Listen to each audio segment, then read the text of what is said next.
here, but anyway, let's do it. Kuhn is the fullback with the first and goal. Kuhn gets the call. Pyle driving his way in for the touchdown.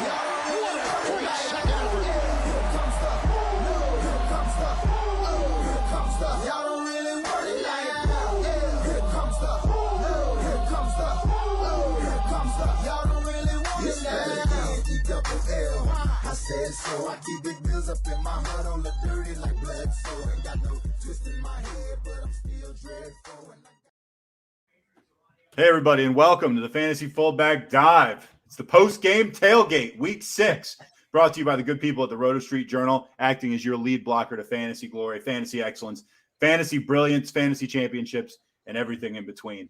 I'm your host, Nat the Truth Jones. With me, as always, the Wolf of Roto Street himself, joining me for unannounced, impromptu, late starting due to the action that's going on podcast that is going to end at Monday Night Kickoff. So we're not going to be here for long, but we're going to pack as much as we can and answer as many questions if we have any, if people are even here, because like I said, they didn't know we were here. Threw it together. Wolf, you look distracted. Oh, yeah. Patriots are coming down to the wire here.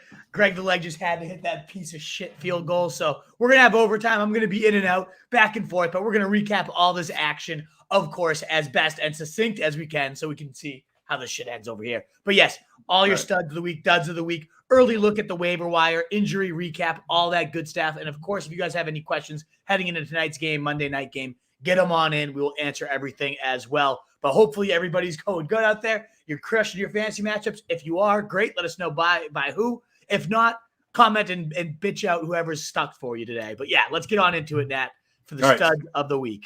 All right, studs of the week. I'm going to start real fast with Thursday performance. Leonard Fournette, I'm just going to mention this because he did put up over 30 PPR points. He had 81 yards, 2 touchdowns. He added 6 catches for 46. And this is a recurring theme I'm seeing with a lot of these stud running backs. It's like they have a pretty good rushing day, and then they tack on like 5 catches for 50. And that's the key with Fournette, too. Like, you'd think when Gio Bernard's healthy, it becomes a 3-headed nightmare.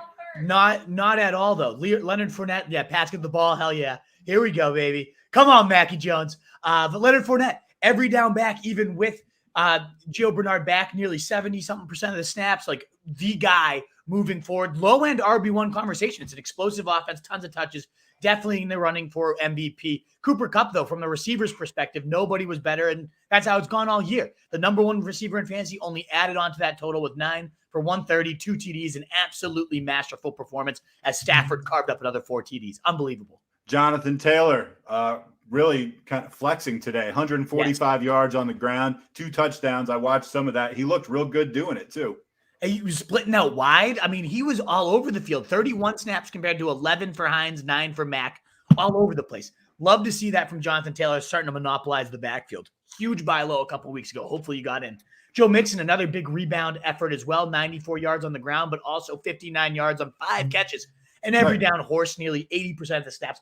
Also getting a TD. Beautiful stuff there from Joe Maine, one of the top scoring running backs this week. All right, this is the most sexy stud least sexy stud in fantasy. We've talked about this before. Adam Thielen just plodding along, 11 catches for $126 and a touchdown. We've seen this 20 times before. Target hog effort, though, is beautiful to see. We haven't seen one of those. It's a touchdown machine all year. But now that he's added the target hog game to it, it was beautiful. But his teammate, I mean, obviously I have the bias as someone who owns him, but that's Dalvin Cook. 29 carries, 140 yards, and 1 TD. Played 66 of the 89 snaps compared to just 12 for Madison, only 3 carries for Madison. It was just great to see him come back and announce, I'm fully healthy, and it's just Dalvin Cook of old. It's no easing, no committee. No matter how good Madison played, it's the Dalvin Cook show again. Who's your choice for stud of the week if you had to pick one? It's all such great options. Honestly, I want to go with Taylor based on the rushing performance, the fact he was getting a ton of snaps split out wide. I love what I saw from Jonathan Taylor, in addition to him being the highest scoring running back right now. I would probably go with Cooper Kupp, gun to my head, but Taylor would probably be my second option. Yeah, I mean, Dalvin Cook's was the most unexpected stat line, too. So that was not even unexpected. Like, you thought he'd do well, but to just dominate that level, like, in terms of especially the usage, that's what I really love. 30 touches, 31 touches, first came back. He's back. Clearly. All right, back. Let's do the opposite of what we just did. Let's talk about some guys who really laid shits this week. We sent our shit across the pond to London, and Myles Gaskin did not disappoint. He wanted to make sure that they saw what the Dolphins and the Jags were really all about. He rushed 5 times. He picked up a solid 9 yards, and he caught 2 balls for another 5 yards. So 14 total yards. Yeah, pathetic. He had 0.8 at halftime, so at least he like 3 times his value by the end of it, like 2.4 or whatever it ended up being. Just an awful effort. He goes from 31 against the Bucs, one of the best run Ds in the league. The biggest mindfuck of the season this year in fantasy is Myles Gaskin. Thank God I don't own him. He's not on any of my teams, so it's not infecting me. But I keep getting the sit starts about it. I'm like, oh yeah, he's back. Go Gaskin, and it's one of the hardest person to analyze. From now on, no Gaskin. I'm done with it. Chargers as a whole. I mean, Herbert obviously leading the charge there. 195, 1 TD, 1 interception. Pathetic day. And what everybody thought was going to be the shootout of the week, 34-6. Just a dud performance by him, the team. Mike Williams, 2 for 27. Eckler, 55 yards from scrimmage and 4 receptions, a 7.5 PPR, half PPR performance. Just an overall egg laid by the Chargers. None more so, in my opinion, than Justin Herbert looking like he didn't belong today. That's true. This one gave me a little bit of a double take because on the other side of the ball in that game, Lamar Jackson, keep in mind, he's coming off like one of the biggest fantasy games like ever last week. His team wins 34-6. Just dominant performance. But he only went 19-27 for $167. He had 1 touchdown. He had 2 picks, and he ran for 51 yards. I think that was good for like 12 or 13 fantasy points. Very, very disappointing, at least fantasy day. I think obviously it wasn't like, I mean, again, Gaskin too, and some of these other names we're going to talk about, like just complete weak losers for you. But everybody wanted this guy in DFS. Like it was the chalk #1 QB, and he just laid an egg. It was too bad with multiple old-ass running backs scoring touchdowns instead. Gibson, though, 44 yards and a fumble loss, 2.4 from your second, maybe even late first rounder this year. Just an absolutely abysmal day. His bad overall season just continues to get worse and worse. I wonder if he's going to rest now. Also picking up a shin injury we'll talk about a little bit later, but awful performance. You called this one. You had, I believe, Tyler Boyd was your guy you were lower on this week. And oh, yeah. I'll bet you didn't think it would be this low. 1 reception for 7 yards. Just awful. Jamar Chase continues to just take over that complete workload of the receiving core. Heineke, just relative to expectations, I think everybody was excited for this guy. He got 10 or 9, depending on your scoring, 182, 1 TD, 1 int. Didn't hold up his end of the bargain in this perceived shootout at all. And this one, come on, do we really need to waste time on David Johnson? Like, of course he was a dud. He sucks. He's been a dud all year. Why'd you even why are you even looking at his stat line, man? Because he was in the starting lineup for a guy in my league, and that's usually how I go down, is I just look at what's going on. But I mean, 7 yards and a fumble, that's awful even for David Johnson. Complete absolute joke, but he should never have even been in there. Let's talk about some positive stat lines. I know from the you got a couple down here at the top. Jalen Waddle, I think, is right at the top of that list, though. First game back with Tua in a long time. 10 catches, 70 yards, 2 scores. The target hog of the day. Yes, Parker, Preston Williams were out, but even still, it was clear this was his first and second look. And another pass catcher, I just wanted to mention them kind of, I'll do all of them together. Tua also looked solid, 329, 2 TDs, and interception. Great, just first effort back. It was against the Jags, but still, positive note there. They lost. They lost to the Jags. We don't want to gloss over that. They lost to the Jags. Now, it was in London, but still. Exactly. That's true. You can't beat the Jags in London. We shouldn't call this an upset. The Jags were in London. But the last Dolphin I did want to make sure to talk about was Mike Goseki. 8 catches, 9 targets, 115. He's just an every week tight end 1 at a very barren position. He might be like the number 5 tight end the rest of the season, big board, from here on out. And Tua's always loved him, so it's only going to go up from here. So, yeah, that's one of my risers. Nat, who's somebody else that you'd say was a positive stat line? I would say, good list here. I would love – well, I mean, these guys are meant something to me because I had one of them and the guy I was playing against had the other one. And they're kind of similar. I had Daryl Williams. He had Khalil Herbert. And they're both guys getting the nod this week because of injuries, became the featured backs. And they both had really, really good days, specifically fantasy days. Herbert went 97 yards and a touchdown, added a couple catches for 15. He also, I was watching, he had a touchdown called back, so it could have been more. It really could have been worse. It was a holding penalty. Daryl Williams, who I got for nothing off waivers, and then you were kind of down on the guy. He did have 62 yards and 2 touchdowns, and he added 4 catches for 27, leaving Jerick McKinnon with very little cheese to nibble. Exactly. The dominant of the snap share, too, is what kind of stood out for me, especially with Herbert. 53 snaps, 3 and 1 were the next closest backs. He was playing he ran 29 routes. he was an every down back. So if Damian Williams misses another game, we know Montgomery is due back in 1 or 2. That was an every down role for Herbert, and he thrived in every facet of the game. So he looked like a stud. And as you mentioned, Daryl Williams, he played, let me just quickly look that up. Daryl Williams, I forgot exactly what the snap was. Daryl, like you said, 21 carries, 62, 53 yards of the yards came after contact. 57 of the snaps over doubled the share that McKinnon had. 30 routes to 18 routes for McKinnon, 20 carries to 3 for McKinnon. Just the clear-cut every down guy. Exactly. I thought the Sterling Shepard target hog, just immediate first game back. How many targets? 14. 10 catches, 76 yards. Like clockwork. Like you never miss time. He is the magnet in that offense, right? So, I mean, that was a very notable positive stat line. Toney did get hurt. And on the beginning drive, it looked like Toney was going to be the target hog. But even still, that was a great performance to see from Toney. Now, I know the Rams were playing the Giants, which is hardly even an NFL team. But let's talk about Daryl Henderson, who you're calling the mid-round RB steal of 2021, which I can't really argue with. 21 rushes, 78 yards, and a touchdown. He also had 2 receptions for 29 yards and a touchdown. And, I mean, the Rams were clicking everywhere. It wasn't just him. Matt Stafford, Cooper Kupp. There was just a lot going on. The Giants had nothing to offer in return. Exactly. But the running back dead zone, it was called, that middle round running back range. Most of them have been a dead zone. Mike Davis and Miles Sanders, they all kind of suck. Henderson is proving to be the real deal. The best talent of that group now is also getting the best usage in the best offense. It should have been a no-brainer to us. I don't know why we weren't higher on him. I think we were worried Sony Michel was going to be a thing, and he's not. Sony gets his drive or two a game, but it is the Daryl Henderson show. So love to see that. We talked about the Finns passing attack. We did talk about Dalvin Cook. Again, over 60 stats, 31 touches his first game back. Just clearly the guy. But also DeAndre Swift, the final stat line doesn't look crazy. 24 yards TD. Did have 43 yards on 5 catches. But what was key here was 49 snaps compared to 19 for Jamal Williams. We are starting to see that shift into an every down back. And for a guy that averages last year the most points per fantasy touch and right in the top 5 this year, the more snaps and the more usage, this guy is approaching elite RB1 territory. So love to see that. Yeah. And last but not least, and I don't see his stat line. I know that you had said Brandon Cooks had a big game. And let me just say how truly atrocious Houston is. They're atrocious, but he did see 30.9% of the target, 9 receptions, 89 yards. And because they're so atrocious, it was good to see him getting back involved. And I did want to mention as well, Booker playing 54 snaps compared to 15 for Penny, seeing 12 carries to 3. Didn't have a huge day, but he ran almost all the routes as well. So it just confirms if and when Saquon's out, you're going to get that elite one. In terms what's their quarterback's name? Houston's? Davis Mills. Dude.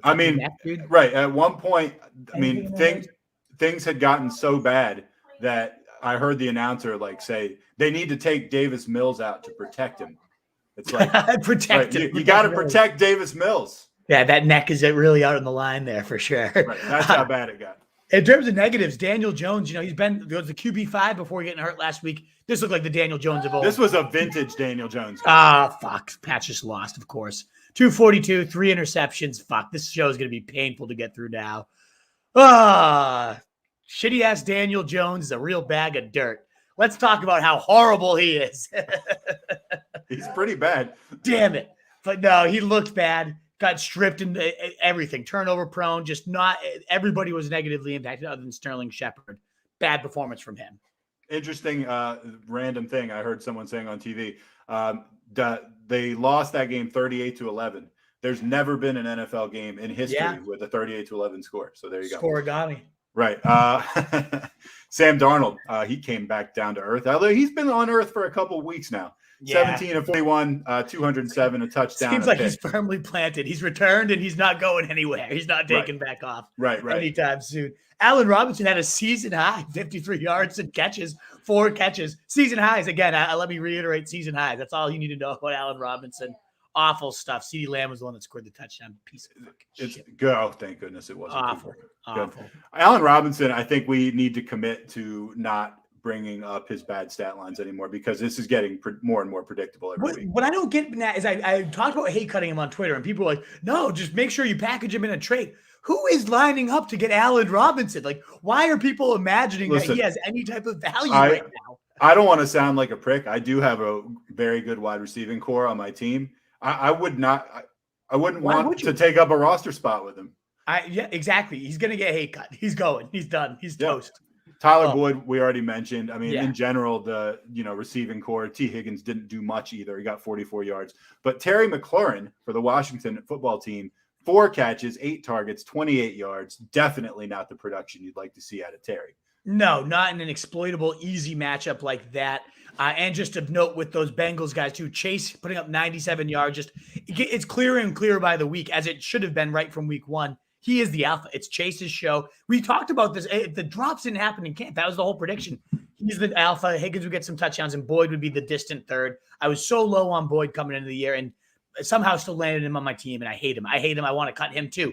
We cut a lot of people there. Mike Williams, I won't cut, but goddamn, 2 catches, 27 yards. That was scarecrowing out there, don't you think? Yeah, it was a lot of the scarecrow treatment. Go stretch the field, and it didn't work. He was not healthy. It was bad. They do have a bye week coming up right now, so that actually is well timed for him. It is annoying to see this floor though. Like he's so damn good, so you pretty much can't bench him. But you were hoping it was one of those things you'd see 10 to 12 targets nearly every week, and it's a little fluky. It seems, at least if he's not healthy. We'll see. Well, we've now had 6 games, and he's had 4 amazing games, I think, and 2 just god awful games. Yeah. So there you go. Laviska Shenault, I'm not sure why he's even worth mentioning. 6 catches, 54 yards. I mean, that's like a kind of normal game for him at this point. Yeah, it is. It just meant, he was supposed to see a big uptick with Marvin Jones. I mean, what's his name? DJ Chark done. That's gone to someone else who we're going to talk about in the waiver wire. We did talk about Eckler, dud performance, and also Michael Pittman. 2 catches, 35 yards after a pure dominant alpha performance last week, doing alpha things, leaping over people, making crazy grabs. Just kind of fell to the background for another Colts receiver who we're going to talk about in our waiver wired section in a little bit. But as you guys are coming in, the thumbs up button helps us get out to more people. Sharing it out is very, very helpful. So yes, we know we didn't tell any of you we were going to be here, but since you're here now and so are we, give us a like. Give us that share us out. Yeah. Right. Absolutely. All right. We're moving on to waiver wire or injuries. I say we do injuries first because then they inform the waiver wire. So let's talk about these. All right. So it was the Kareem Hunt show for the Cleveland game with Nick Chubb out, but he actually had to leave the game. He had a calf injury, and it was a non-contact injury, which I don't love. No, and the initial reporting, like people were speculating it's an Achilles, which if it's an Achilles, then we probably won't see him. So prayers up. It's not. Hopefully this is an okay situation, but he was not able to put any pressure on the leg. He got carted off. It didn't look good. So of course, I mean, just because you have to this is a fantasy show, what's the implications? Nick Chubb will be a top 3 guy every single week if this is as serious as it looked, if Nick Chubb gets healthy. And until then, we'll need to think about D'Ernest Johnson and Demetric Felton when we get to the waiver wire. We'll talk about them. But awful. Prayers up. We hope this is nothing big for him. As you mentioned, Mike Williams, it looked like scarecrow and kind of limping around in and out of the lineup. Wasn't good. As well with Gibson, also in and out of the lineup with that shin injury, just bouncing back and forth, and 7 carries. Didn't do anything, or 12 touches ultimately for 44 yards. Didn't look like himself. No explosion. I imagine they're going to rest this guy and let some things heal, but we'll find out. I mean, Tyreek Hill left the game, but he came back playing against Washington. I mean, there were some people saying, he doesn't look like his usual self. I mean, I saw him look pretty frisky out there, to be honest. Another guy that did come back, too, after leaving was Beckham. Returned, and he did look frisky. I agree. He looked like nothing wrong, but there was some panic. So I wanted to just reaffirm you guys, even though he left the game. He returned, as you said, looking frisky as ever. So he real frisky. And Odell Beckham, frisky on the sidelines, screaming at his teammates per usual. He did come back into the game, but Baker sucks. They've never had this rapport. So it sucks to see them. We did see 2 receivers not make it back to the game. That was Paris Campbell and Kadarius Toney. One of them far more important than the other. Kadarius Toney, let's hope that was nothing serious because he was looking like the potential season winner. It already broke Odell's record for rookie receiving yards in the game and looked equally as explosive after the catch. I really hope this guy's okay because it would be a loss of some real talent on the field. Last but not least, A.J. Brown, who's kind of been struggling with injury issues and really not producing even when he's healthy. He's been downgraded to questionable for week 6 against the Bills. He's sick. I mean, it's actually not a physical injury type thing, but he's got an illness. Hopefully it's not COVID. Exactly. But anyway, Yeah, keep that in mind. I really feel like the Bills might beat the Titans by like 45 points. I think they will too. I think they're going to, the Bills are going to steamroll them. Absolutely. And I'm going against Josh Allen, and I'm not looking forward to that at all. You shouldn't be. And that's it for injuries as far as we saw, at least. If we missed any, please comment them on in. We'll make sure to hit them in the questions when we get there. And as we said, some of those will inform our waiver wire. Real quickly through those, we mentioned with Michael Pittman, he was not the alpha today. 4 catches for 80 yards. Leading the team in receiving was TY Hilton. It looked like he had never missed any time. He was popping up after each catch, looking fired up. Didn't play a full complement of snaps, but did ultimately make it count when he was in there. And they've got a pretty easy schedule down the stretch here. I could see TY rounding into form at only 39% rostered. I'd say he's worth a good $10 to $15, 15%, whatever your end up budget is. This guy looks like he could be a real stretch run difference maker. All right. Let's talk about Callaway on the waiver wire. I mean, this is a guy that like before the season, we were so high on. And after 2-3 weeks, I cut him. I was like, what's the point of having this guy? He did have 4 out of 8 catches. I mean, for eight targets, 4 catches, 85 yards, 2 touchdowns. That's not nothing. I mean, that's a real day right there. And I don't know. He's 34% owned. Maybe you need a receiver. Maybe he's your guy. Exactly. That happened 2 weeks ago, but they didn't play this week. So I think a lot of people. Sorry. No, but I put the stat line on purpose because that was week 5. People forget that he did this in his last game out because they saw him on the waiver wire and then we're like, oh crap, he has a bye. He can't help me right now. And there's the bye weeks are starting to pick up. So it's getting harder to hold these people. So he did get cut, like you said. A lot of people, he's useless. Let's send him out here. And now he's sitting out there in a lot of leagues and got kind of overlooked and passed over. So I think Callaway definitely one of those guys to go look, see if he got passed over in your league because he gets Seattle, then Tampa Bay, Atlanta, then Tennessee. All of them are bottom 10. Most of them are bottom 5 against wide receivers and the pass in general. So check for those guys. Our Hail Mary tight end of the week. A lot of people love this guy, but nobody more than our namesake. Ricky Seals-Jones, RSJ, our baby. 4 catches on 6 targets. We're only behind Terry McLaurin, 58 yards and a score. Destroyed that secondary. They get the Packers this week. Their secondary is all over the place right now. Shootout style game. He played legitimately 100% of the snaps and ran damn near 100% of routes today. An absolutely great guy to look for on your waiver wire. You want someone you can definitely pick up. You want someone who's 0% owned. Jamal Agnew, 5 out of 6 catches. 78 yards in week 6 playing against Miami. And it's actually the second straight week he's had a legit role in the Jacksonville passing game. Yeah, he had 5 catches and 6 targets for 78 yards this week. He had 8 targets last week. You get the bonus, especially those of you that play in return yards. He might be actually owned in those leagues because he is a return monster, but a decent, every couple of weeks it seems like he's scoring a return touchdown. So there's some upside to this guy if he's going to carve out a real role. Up to now 106, 19 targets. 11 catches, 13 targets across these last 2 games. So 7 catches on 7 targets last week. I correct myself. But definitely a guy that's going to be out there in a lot of leagues. Probably ahead of all these guys on your waiver wire, especially if this injury lingers, is J.D. McKissic would be my number 1 pickup of everyone we've talked about so far. If he's out there, 42% rostered, 8 rushes, 45 yards. But of course, the more important usage, 8 catches on 65 for 65 yards. And with Gibson out, it did not become, a lot of people speculate, Jarrett Patterson, he'll be the next man up. He'll take the big back role. And then McKissic will kind of fade off into darkness. I get the game script was kind of in the favor, so who knows? But McKissic was the every down back when Gibson was leaving there. So he'll have a ton of upside if Gibson misses some time.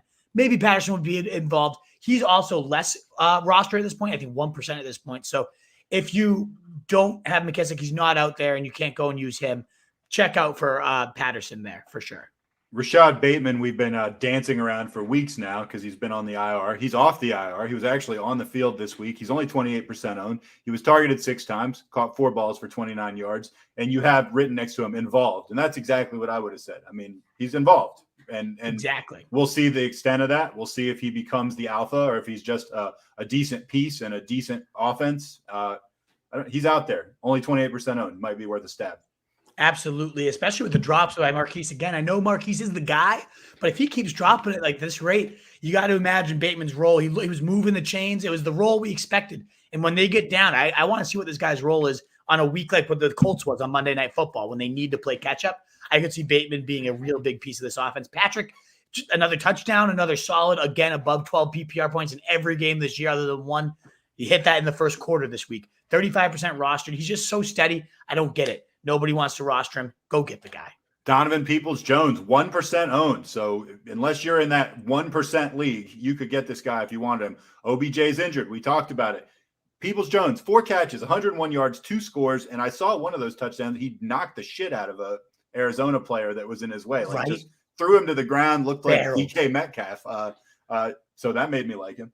Absolutely. He plays with some heart. And again, OBJ just doesn't seem like he belongs. I wouldn't be shocked if he hits the trade block sneaky here. I agree. And opens up a big role for DPJ. We'll see. But he was the darling of training camp, and we're starting to see these glimpses of why, making high-degree difficulty catches. And as you said, after the catch, looking like a beast as well. Amon-Ra St. Brown, he didn't do much. He's had 2 straight really good games, and then 13 points or more in 2 straight. This week, he didn't do much, 26 yards, but he saw 7 targets again after they talked about getting him more and more involved.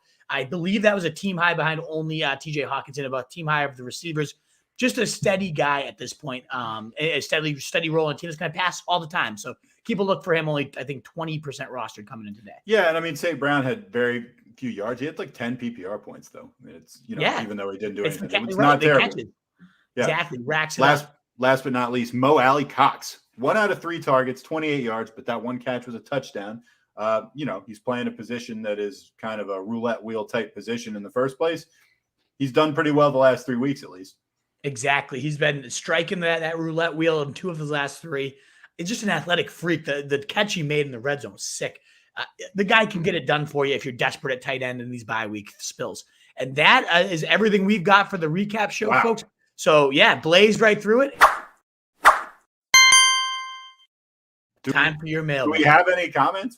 Even though we didn't tell anyone, we got like a good 30 or so. Let's hit them. Let's go for it. And thumbs up again. Send us out to more people, but I love it.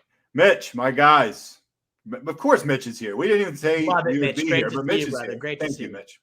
Taylor Malone, I'm likely going to be 2-4. I need Chubb back ASAP. Not only are you going to get Chubb back, you're going to get him back without Kareem Hunt, possibly. So most likely, yeah. So you're going to get a supercharged Kareem Hunt. I mean, a supercharged Nick Chubb, which I know it sucks 2-4, but plenty of time. There's a little bit of a longer rope this year with that extra game. I keep telling fantasy people that you got a little more time this year to let things figure themselves out.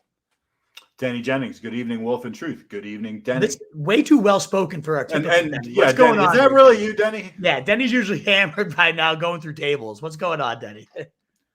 All right, so this guy wants to know about AJ Brown, questionable. He says, I have him at flex. I'm reading the next one down because it's the same guy. I have him at flex. I'm down in my week right now. If he gets what he's projected to get, I win. Should I start him or Alex Collins, who's playing tonight? I don't know if he's going to play.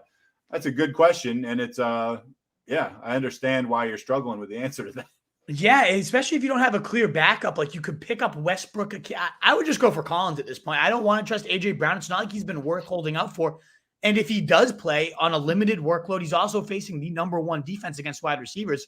I would wait this one out. He's not a guy I'm trying to start. And Collins should see 15 to 20 touches tonight. I know he busted. I know it's the Steelers as well. But even when he busted last week, he got like 9.7. It wasn't horrible. I think you can probably get 9 to 12 from this guy tonight again. I'm playing Collins tonight, and I need him to do that or more. I need him. Yeah. David Campanile, Wolf, getting me 2 wins this week. We got the guy back on track. That's what I love to hear. He loves a 2-0 week. We all love I sure do as well. Is RSJ worth a roster spot now? If you're talking about us, absolutely. And if you're talking about Ricky Seals-Jones, maybe. Depends what your tight end situation is. Ramondre potentially as a pickup. I mean, the guy had a beastly touchdown for sure today. It still looks like the Harris show on the early downs for the most part, but I think absolutely at only 13% roster. I've been telling people to pick this guy up for weeks, so I kind of didn't include him tonight because I've been talking about him so much. But yeah, just a good reminder. So much upside to stash this Ramondre kid. Absolutely in agreement there. Lima W. I got offered Toney and Higgins for Sutton. I'm lacking wide receiver depth, but not horribly. Do I accept it or not?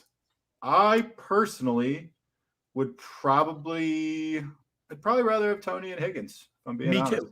I absolutely would. The only question is what is up with Toney? If it's a broken ankle, I mean, he got ruled out very fast after getting checked out, which is the one concern with me. If this is going to be like a 6 to 8 week injury or something like that, then you're doing Higgins for Sutton straight up. And it's just, I'd much rather have Sutton in that case.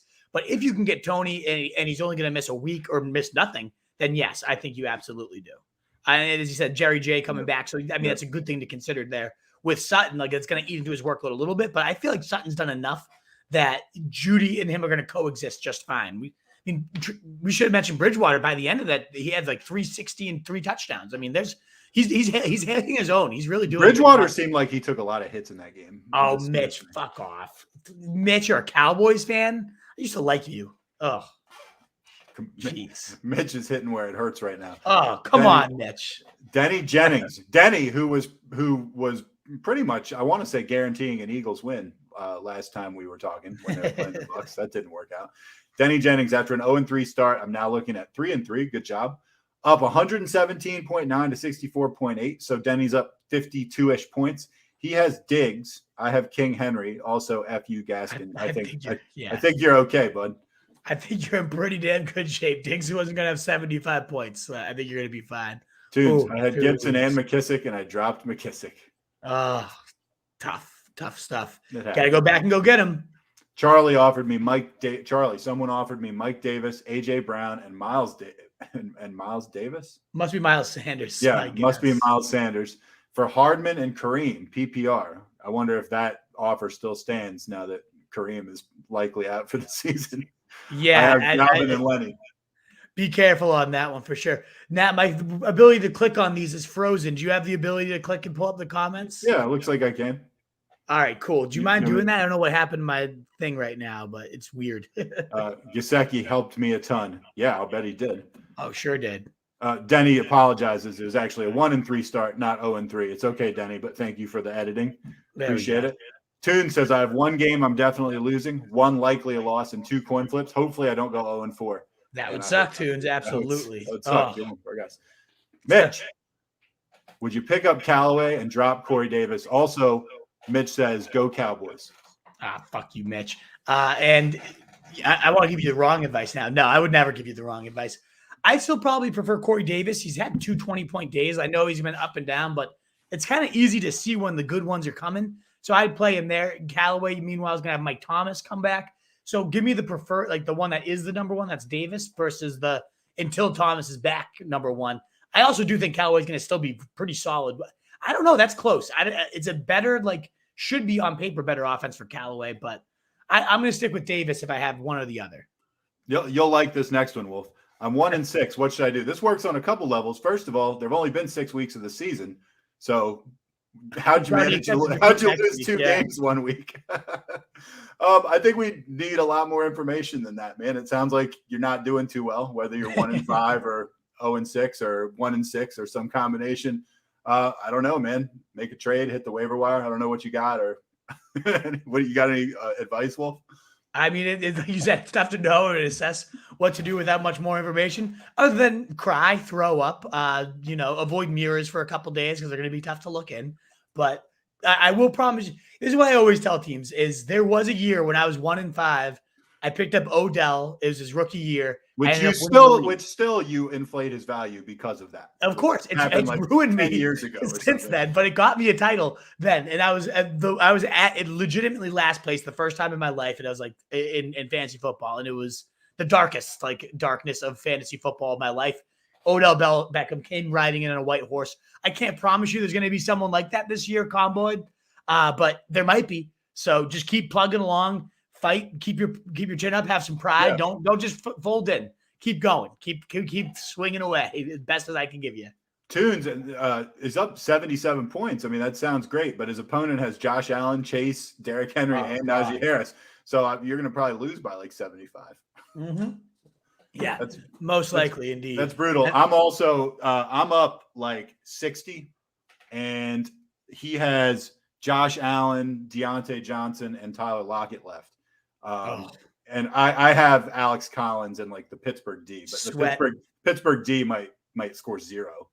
I don't know. So I mean, I think I'm going to lose. The computer thinks I'm going to win. I think they're crazy. I think that's tough. That's coming right down to the wire. Yeah, I hate watching football that way. It's like my least favorite scenario is I'm not pulling for someone that I have. I'm not enjoying right. You're on the defensive. I'm not like enjoying like a good football game. I'm just like punches. I'm just anxious the whole time and upset every time Lockett or Johnson catch a ball, and they're on Yep. different teams. So I'm going to be stressed the whole game. The When whole you only game, got yeah, one you're team to going look back and at, forth. you can like be like, okay, while this team has the ball, I can relax. No, But it's you're just going back and forth the whole game. And it's going to suck. It's Yeah, going to be sorry. awful. I hate it. And Good then Monday night, I got to go against Allen. So it's going to ruin both of the next 2 nights for me. Yeah, sorry. That's all right. Hopefully I'll win, but I don't think I will. Daniel Howland, is Tyler Boyd droppable? I kind of think he might be. I love this question because I think he gets the stigma as he's 87% roster. You can never drop him. I'm probably going to drop him this week. I honestly have no interest in rostering him. He's played 4 games now with Higgins and Chase also all available.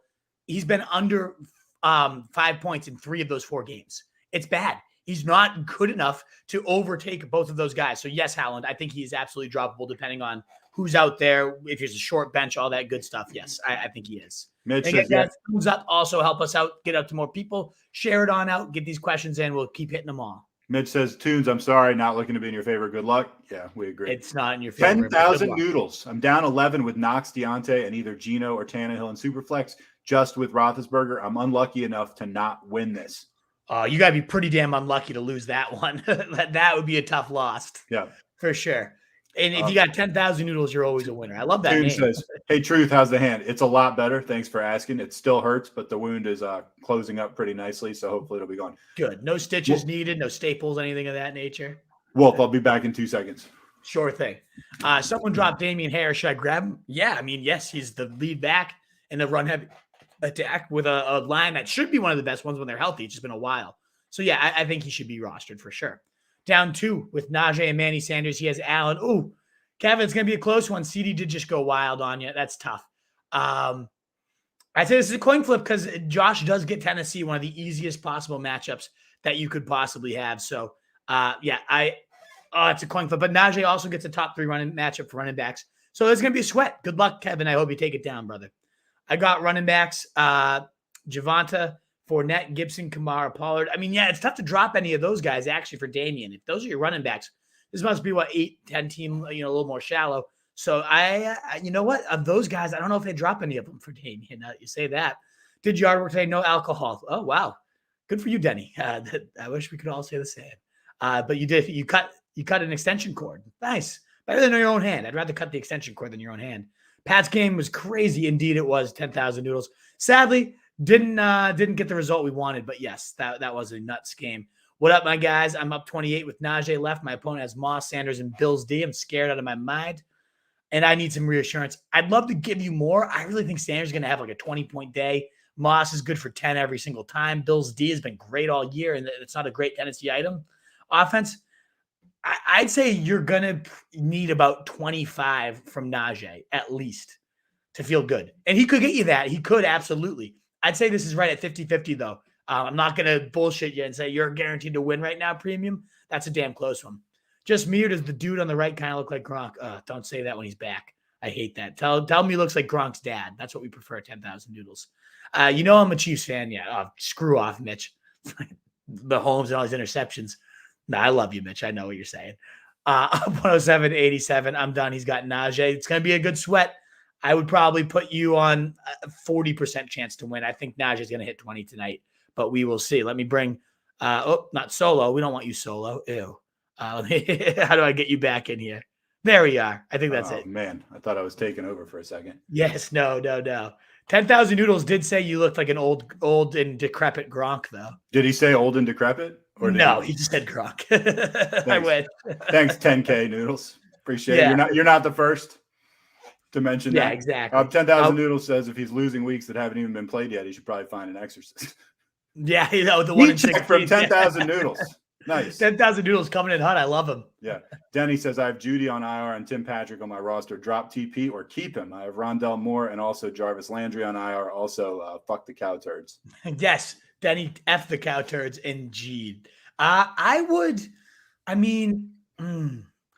Rondell do today? Like, I feel like we keep holding out for this electricity, and he is electric, but electricity doesn't matter if it's bottled up the whole time, right? I think what is his path to volume if no one gets hurt? Now, if someone gets hurt, you're going to want to scramble and get him, but I'd say I want to keep Patrick. Like, he has got that nice rapport with Bridgewater. I think even with these guys back, it could last. I don't know.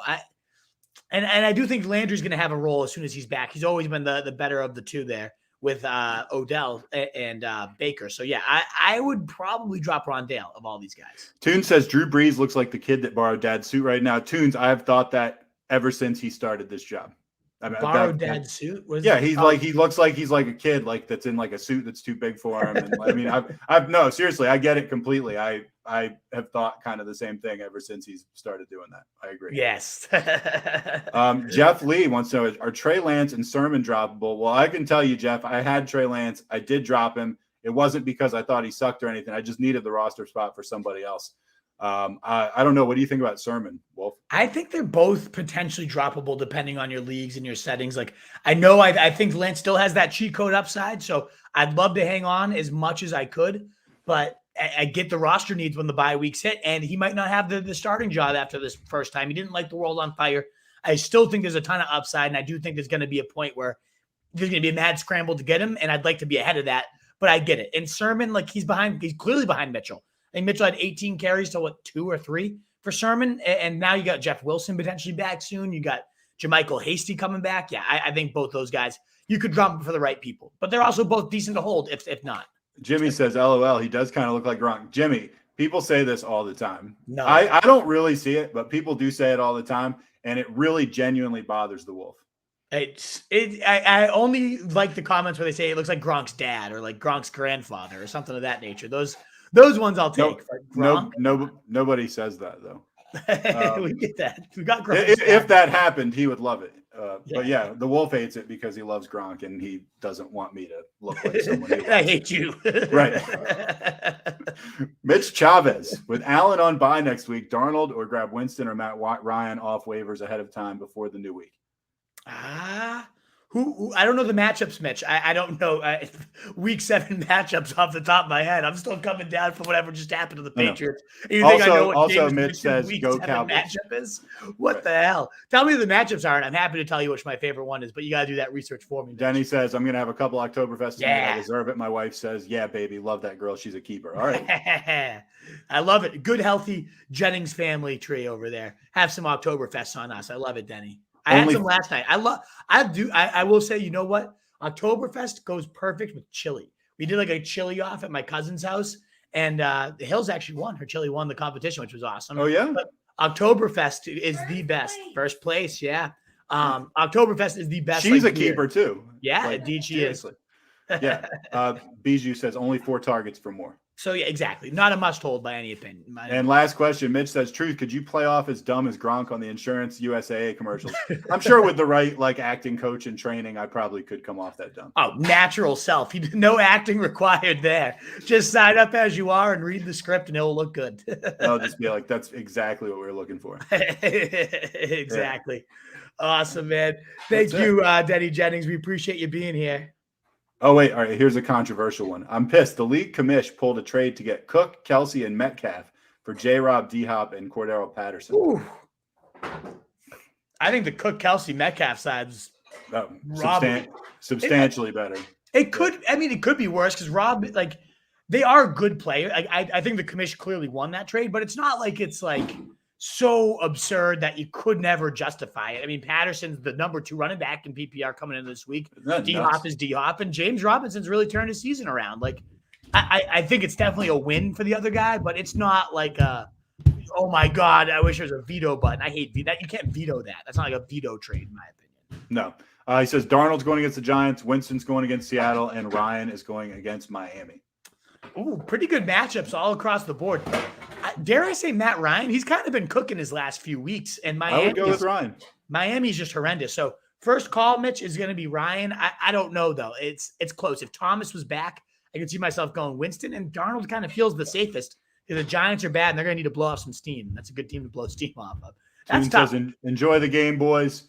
See you tomorrow for the show. Don't forget to like the show, everybody, please. I appreciate that too. That thumbs up button if you're still with us. 10,000 Noodles says Connor taking over in Arizona. Edmonds only had 1 more carry than Rondale did.